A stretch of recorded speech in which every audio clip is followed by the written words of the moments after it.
Përshëndetje miq, uroj të jeni mirë dhe mirë se erdhët në kanalin tim. Po dëgjohemi përsëri me recetën e radhës.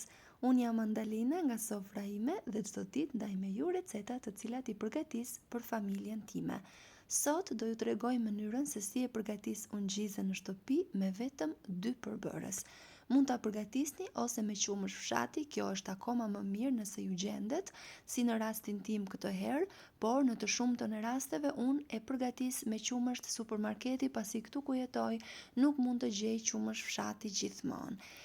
Qumshtin pasi e kemi kulluar, e vendosim në tenxhere dhe e lëm që të zjej në zjarr mesatar. Kontrollojeni dhe keni kujdes se mos ju derdhet. Në momentin që fillon të vloj, do shtojmë lëngun e 1 limoni. Po, e dëgjuat shumë mirë. Lëngun e 1 limoni të freskët. Menjëherë sa të shtoni lëngun do shihni që qumshti do pritet.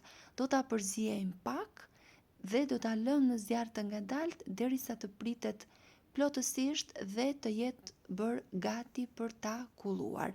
Nëse jeni i ri në kanalin tim, ju ftoj që t'i hidhni një sy recetave dhe nëse ato ju pëlqejnë, mos harroni të bëni subscribe dhe të shtypni butonin e ziles, kështu do njoftoheni për çdo recetë të re të postuar.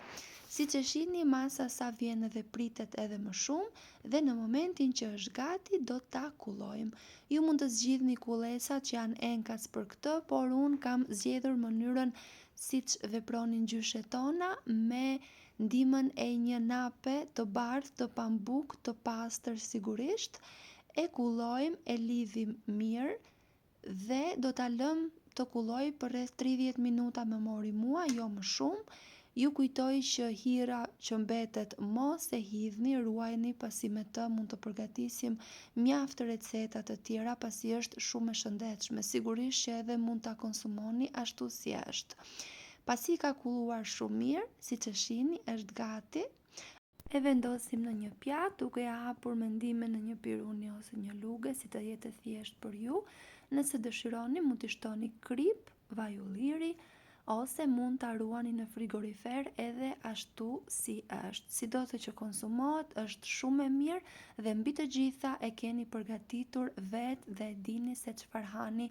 Ju ftoj ta provoni, ta shijoni dhe mund të më lini përshtypjen tuaj në koment si ju duket kjo recetë. Faleminderit që më ndiqni.